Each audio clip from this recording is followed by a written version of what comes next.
Hiram in New York. You're talking to Eric and hello. V. Hello. Oh my. Well, okay.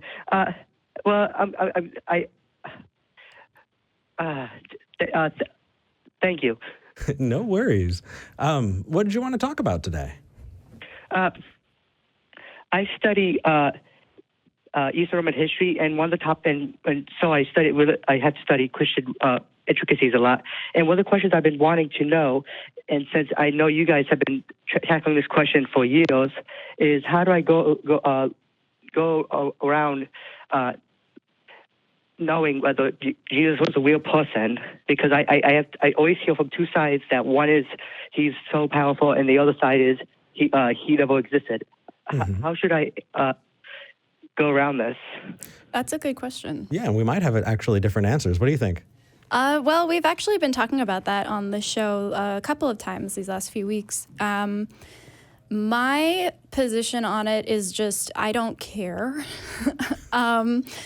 Because at this point, there's fine. Like, if we want to believe that Jesus was a real person, that's okay. That's not going to affect whether I think that he was anything more than a person.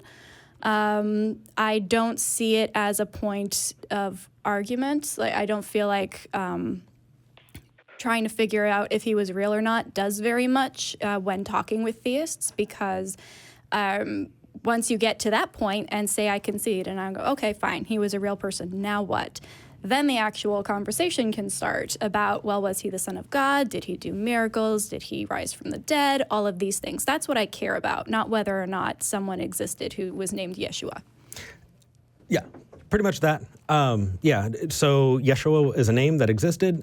Definitely Jesus wasn't a name that existed. So if you want to be pedantic about it and say, did Jesus really? No.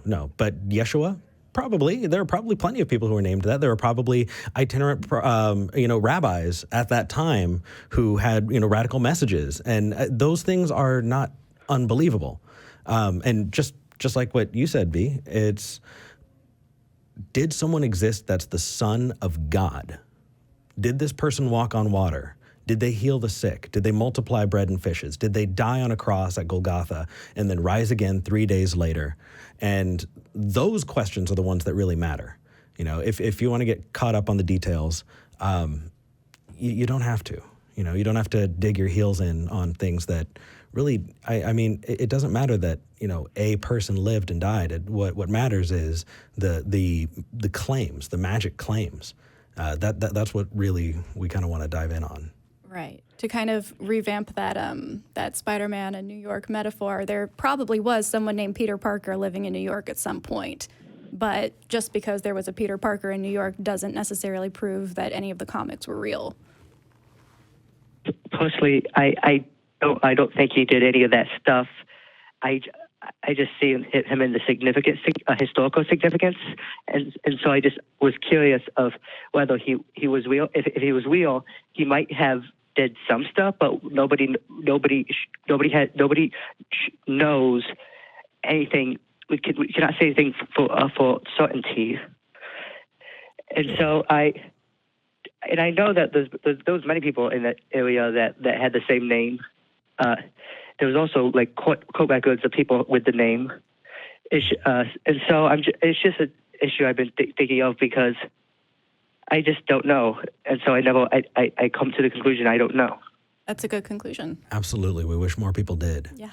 But we hope that helps. Thank you. Thank you. Take care.